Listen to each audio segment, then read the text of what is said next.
Lionhead Restorations recently cleaned up a couple of his grandfather's screwdrivers.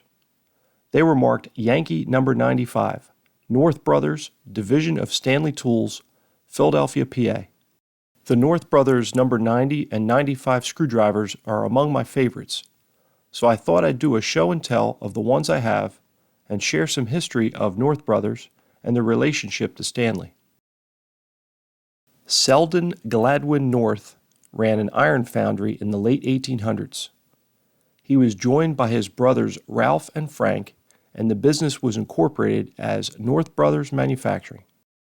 North Brothers was a large manufacturer of ice cream freezers, ice shaving and crushing tools, and kitchen appliances in Philadelphia, PA. North Brothers acquired Forest City Screwdriver and Drill Company of Portland, Maine in 1897. They persuaded Zachary T. Furbish, inventor of many of Forest City's products, to move to Philadelphia. Furbish was the genius behind the Yankee spiral ratcheting screwdrivers and push drills made by North Brothers and later Stanley. To complete their line of drivers, North Brothers patented their own Yankee plain screwdriver design in 1912. The knurled bolster featured 4 teeth or ribs to prevent turning out of the wood handle. The bolster shank connection was designed to prevent pull-out and turnout. Check out this anecdote included in their 1920 catalog.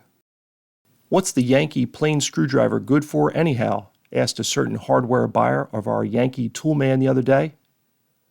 The Yankee toolman came back with, "I'll drive it straight through your counter or floor."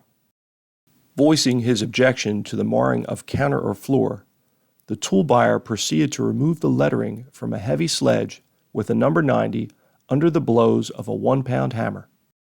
Placing the screwdriver at an angle, he cut off a letter, and reversing it, he cut off another. Then he struck the number 90 laid flat until he had the blade at a slight angle, and resumed the cutting on the sledge. Following which he straightened the blade and let his hammer go smashing down on the tool endwise. After careful examination, Mr. Tool Buyer gave his verdict. "The people who make that screwdriver know more about tempering steel and fastening on handles than I ever imagined anyone knew." Later catalogs had photos of the number 90 plain screwdriver being used as a cold chisel on steel, being driven through 4 inches of wood, and being torqued with a wrench. Almost 5 years ago, I tried these torture tests on a number 90. I decided to sacrifice this screwdriver and try the torture tests that were in the old North Brothers catalogs. The first test I tried was driving the screwdriver through a 2x4.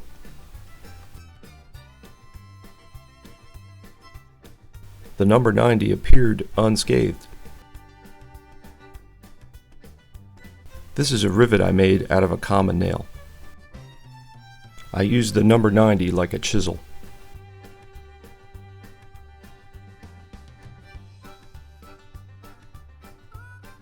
I stopped when I felt the handle crack. I was able to cut into the nail. The tip looks like it fared pretty well, and this is why you don't use your screwdriver as a chisel. I figured I might as well try the torque test. I torqued the handle pretty good with the channel locks, but I didn't hear any cracking. You can see the marks the pliers made.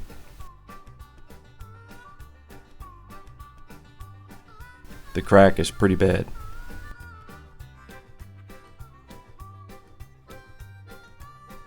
It looked like the handle pushed itself over the ferrule.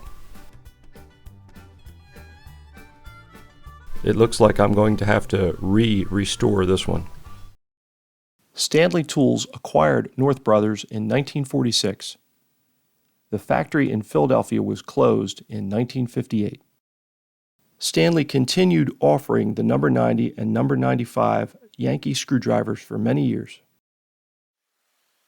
So here's my current stash of Yankee plain screwdrivers. These are number 90s, and these are number 95s.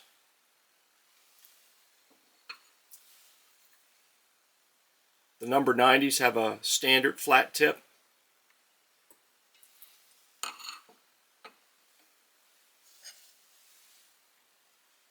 And the number 95s have a cabinet style tip.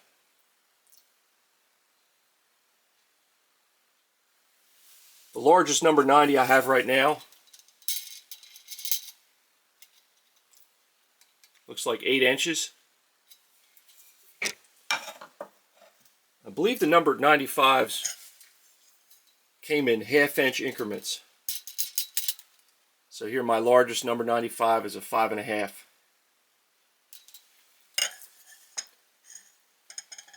And the smallest one of these 90s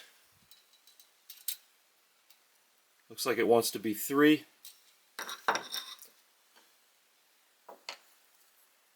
And the smallest 95, I bet that was supposed to be 2.5.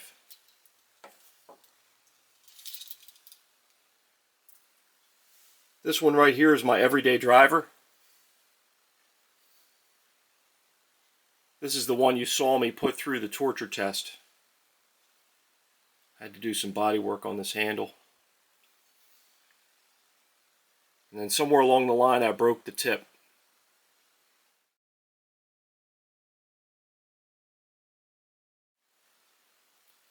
So I had to reprofile it.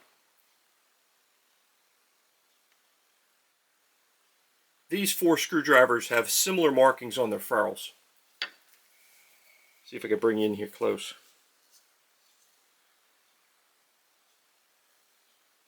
They all say Yankee, and then either number 90 or 95. North, BROS for brothers, MFG, Co, Phila for Philadelphia, PA, and then real faint right there is USA. And then all 4 of these have a patent. The patent date, patent October 15, 1912.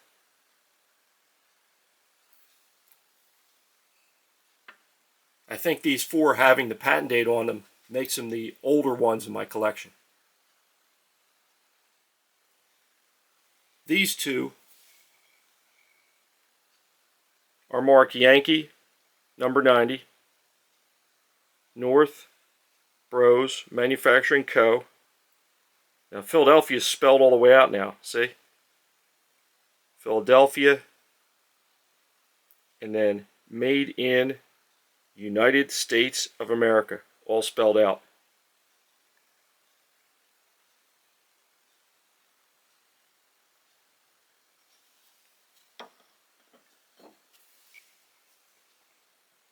This one's the same.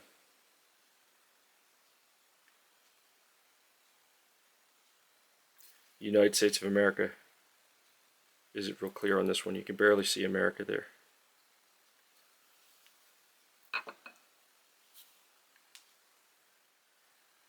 This number 95 was made during the transition in ownership. It's marked Yankee, number 95. It's got that registered trademark, R with the circle, North, BROS, Brothers, MFG Co. Then look, it says Division of Stanley Tools, Phila, PA, USA.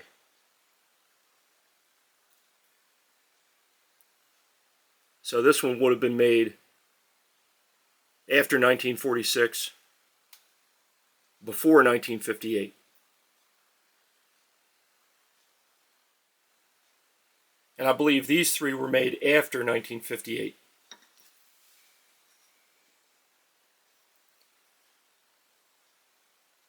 These have the familiar Stanley. I think the logo looks like a battery. So it has Stanley, Yankee, number 90, made in USA. No mention of North Brothers.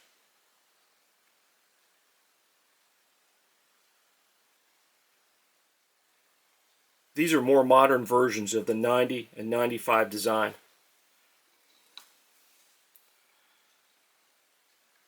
They still have the knurled bolster, and the handles still have the same shape. But these are painted blue, and they're stamped Stanley, Yankee. The ferrule's marked Stanley, Yankee, and these have new part numbers. This one's a 2590, so it still has the 90 for the standard flat tip.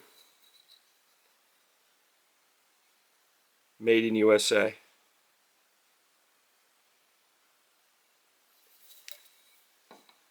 And then the cabinet style number 95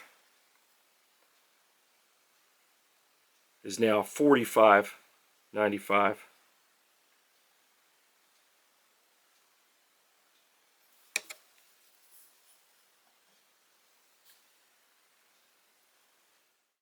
I think the North Brothers Yankee plain screwdrivers are sharp looking. North Brothers called their handle finish dead black.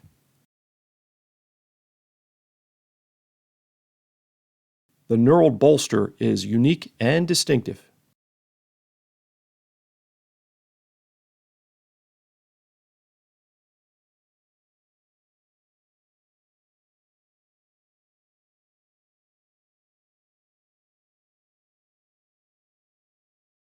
If you see one of these at the flea market for $1, bring it home. I hope you enjoyed my show and tell. Thanks for watching.